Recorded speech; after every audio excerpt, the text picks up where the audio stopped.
आपण काहीतरी ध्येय ठेवला पाहिजे की हा माझा गोल आहे. दरवर्षी एखादा गोल तुम्ही अचीव करत राहा. एखादी आपली बकेट लिस्ट तयार करा की या वर्षी मी असं करणार आहे किंवा हे मला सगळं करायचं आहे. त्याचसारखं जर तुम्ही केला तर नक्की तुम्हाला सक्सेस मिळेल.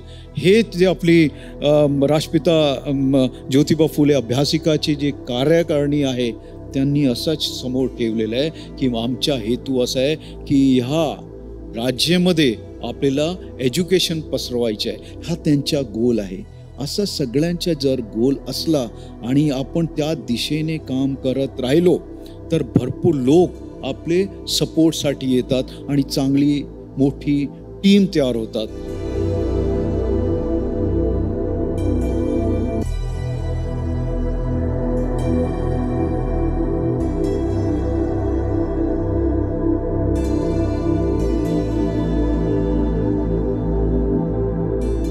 एक मोठा दिवस आहे आणि काल दीक्षाभूमीवर आम्ही होतो संपूर्ण दिवस आणि फार मोठी संख्यामध्ये लोक तिथे आले आणि धम्मचक्र परावर्तन दिवस होता. त्यावेळेस आम्ही आमचे अधिकारी कर्मचाऱ्यांना हेच सांगत होतो की आपलं कर्तव्य जे बाहेरून किंवा शहरातून भाविक येतात त्यांचे व्यवस्थितपणे दर्शन झाले पाहिजे आणि ते सुखरूप आपले घरी परत गेले पाहिजे. आणि त्या दृष्टीने आमचे सगळे अधिकाऱ्यांनी कर्मचाऱ्यांनी काम केला. तसेच उद्याचा दिवस पण फार मोठा दिवस आहे आमच्यासाठी, कारण या शहरामध्ये जवळपास 8-8.5 महिने मला झालेले आहे. त्या महिन्यामध्ये नेहमी आणि सतत काहीतरी बंदोबस्त राहतात आणि आमच्या असं पण हेतू आहेत की आम्ही जाऊन लोकांना भेटलो पाहिजे आणि काय चाललेलं आहे समाजामध्ये त्याच्याबद्दलही कल्पना घेतली पाहिजे. म्हणून आम्ही जे प्रोग्राम्स असतात तिथे जाण्याचा हेतू नेहमी आम्ही ठेवतो आणि त्याच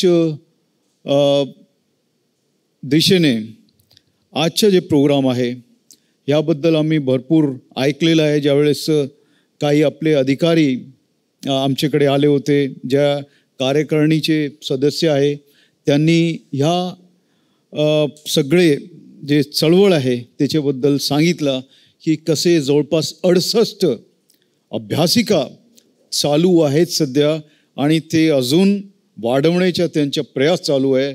त्यांना धन्यवाद करण्यासाठी आज मी इथे आलो आहे.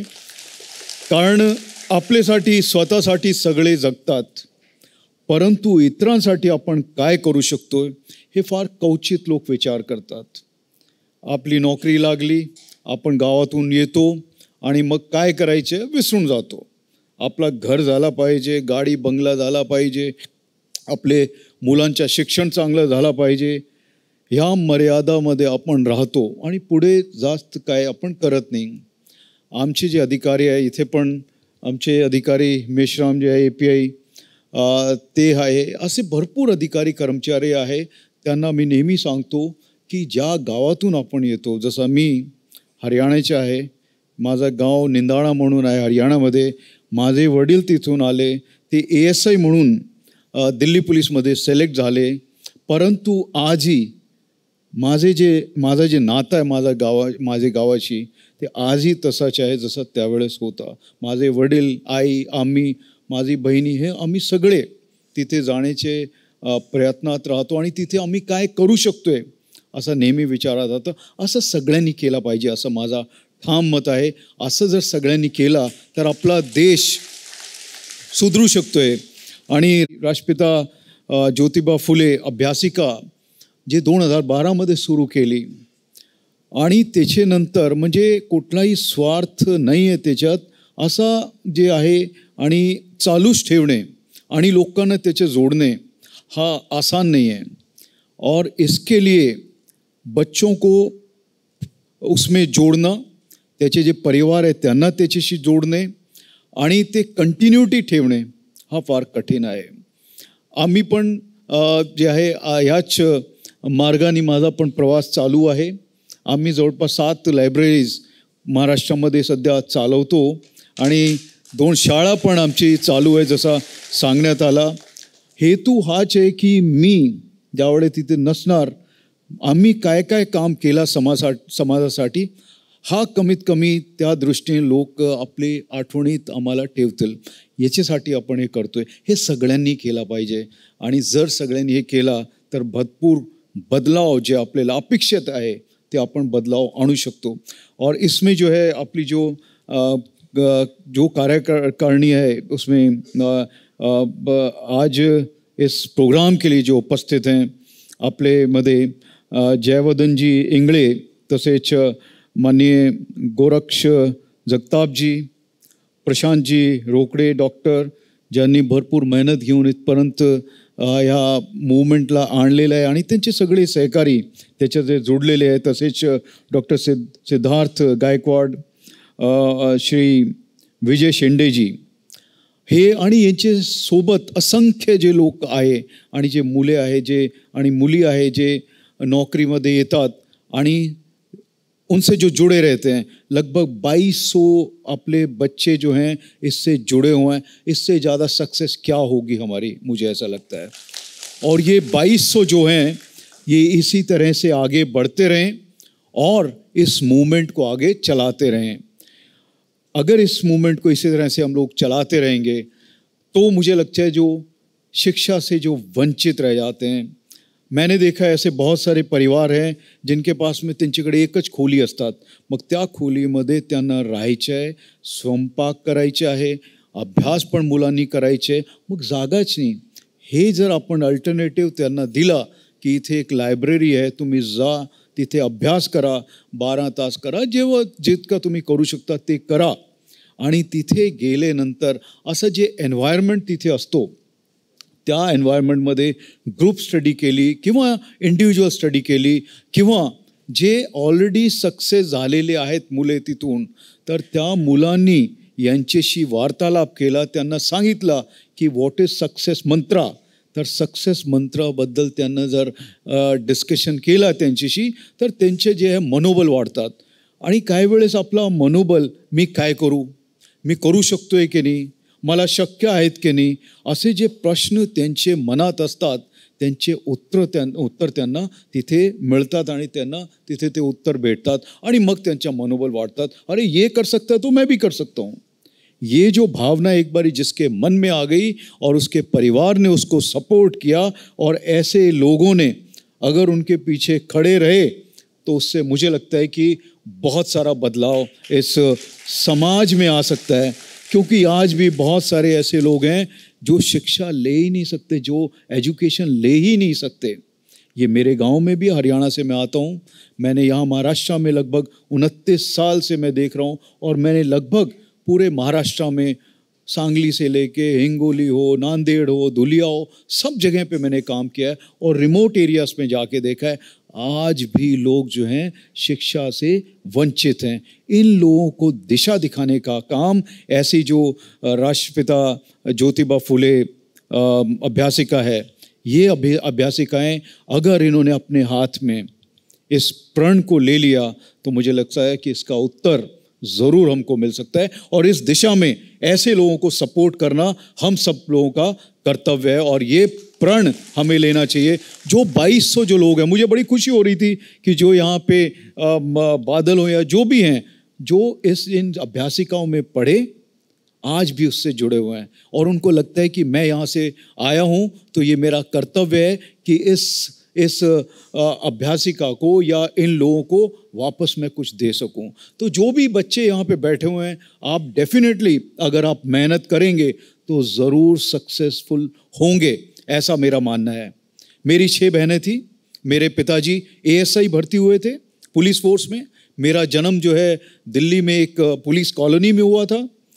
मेरा भी कोई बहुत बड़ा ऐसा कोई बैकग्राउंड नहीं था कि एकदम से मैं सब रेड कारपेट है और मुझे सब सक्सेस मिलेगी.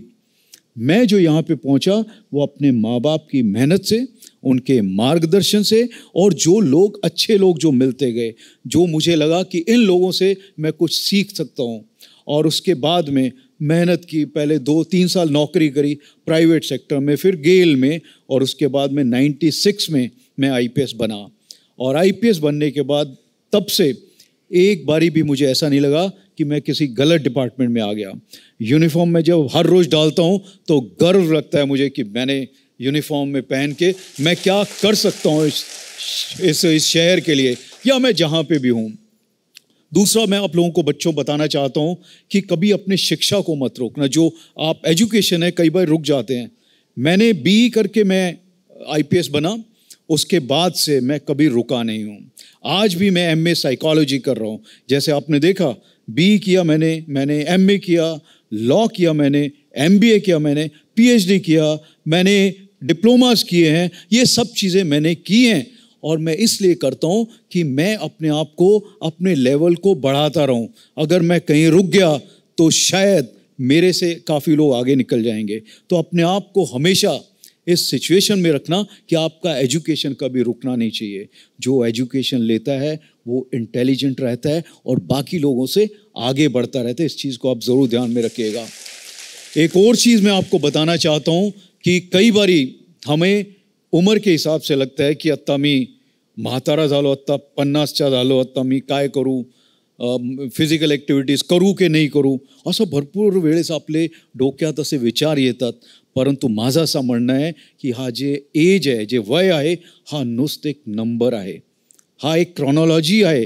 दरवर्षी एक झाले 365 दिवस आपण एक वर्ष वय आपली वाढली असं असतो। ज्यावेळेस मी 50 वर्षाचा होतो त्यावेळेस माझे डोक्यात असं राहिलं की मी भरपूर रेसेस केलेली आहे, आता काहीतरी आपण नवीन करू।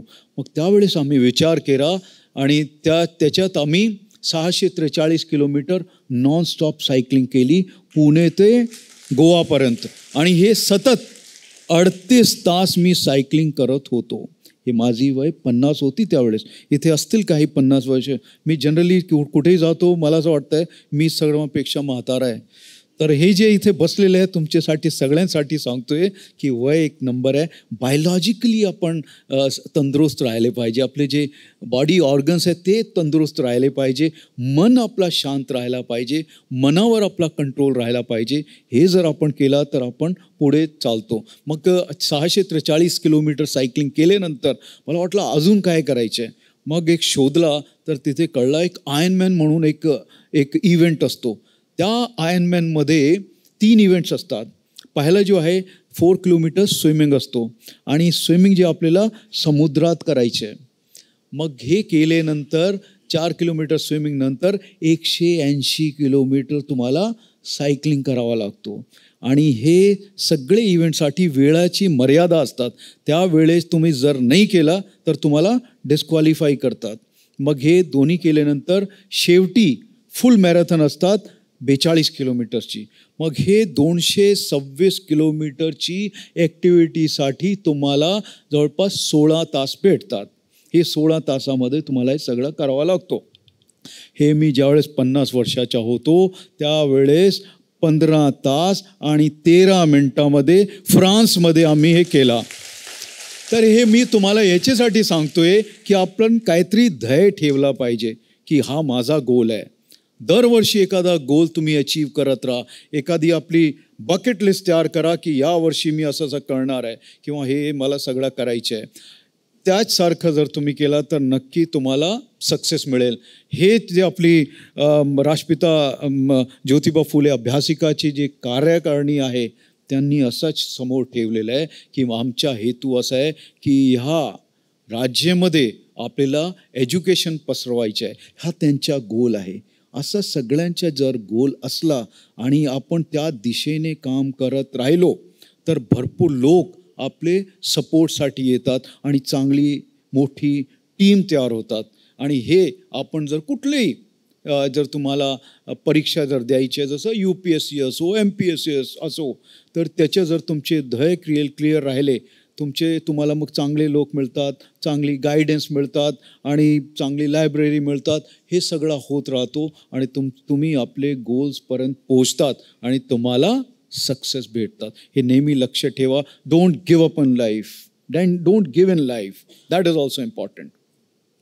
मेरा इस साल नहीं हुआ तो मैं छोड़ दूं उसको, ऐसा बिल्कुल मत सोचिए। और ये हर एक चीज़ में है, ये सिर्फ एग्ज़ाम्स के लिए नहीं है। जिंदगी में भी बहुत बारी हमको अपयश मिलता है, परंतु मुझे ऐसा मानना है मेरा कि आप वो अपयश नहीं होता, आप एक्सपीरियंस होते हैं बाकी लोगों से। हर बारी आपको सक्सेस मिलेगी ऐसा नहीं होता, ये स्पोर्ट्स में भी हर बारी आप जीतेंगे ऐसा नहीं होता, परंतु आपका जो एम्बिशन है ना, आप सिंसियर है ना, आपका हार्ड वर्क है ना, तो आप कभी और हमेशा जीतेंगे। नहीं तो आप एक्सपीरियंस होंगे, बाकी लोगों से अलग रहेंगे और उनसे आगे रहेंगे और स्ट्रांग रहेंगे। जो भी अपनी ये जो टीम है, इस टीम को मैं बहुत सारी शुभेच्छा देना चाहता हूँ और आप इसी तरह से समाज के लिए काम करते रहें। आपकी वजह से बहुत सारे लोग जो हैं, बहुत सारे जो वंचित बच्चे हैं वो आगे जा रहे हैं और यही आपके रिवार्ड्स हैं। कोई आके आपको रिवार्ड्स दे या ना दे, बट जो हमारी सक्सेस है इस पे आप हमेशा विश्वास रखिएगा और मैं किसी भी तरह से आपको आपके इस मूवमेंट का हिस्सा बन सकता हूँ तो ज़रूर मुझे याद कीजिएगा और इन सब बच्चों को मोटिवेट आप इसी तरह से करते रहें। सभी को बहुत सारी शुभकामनाएं। माननीय सीएम साहब का प्रोग्राम है अभी थोड़ी देर में, तो हमारी पुलिसिंग की जो नौकरी है इसी तरह से है और रात को भी कभी भी फ़ोन आता है तब भी लोग हमसे संतुष्ट नहीं रहते ते पुलिस वेळेवर पोहोचली नाही, पोलिसने असं केलं नाही, पोलीस अशी दिसतात, नेहमी तंबाखू गुटखा खातात, बघा त्यांची हेल्थकडे, स्वतःची हेल्थ बघत नाही, मग आम्हाला काय सांगताय मग। परंतु माझी जे पोलीस आहे ना एकदम तंदुरुस्त आहे, त्यांच्या CP पण तंदुरुस्त आहे, आपण हेल्दी आहे, म्हणजे mentally and physically he health आपली वेल्थ आहे। इनफॅक्ट हेल्थपेक्षा म्हणजे वेल्थपेक्षा जास्त आहे। भरपूर वेळेस आपल्याकडे पैसे असले तरी पण आपण विकून हेल्थ घेऊ शकत नाही, तर आपली हेल्थबद्दल जरूर विचार करा। सर्वांना खूप खूप शुभेच्छा, ऑल दी बेस्ट।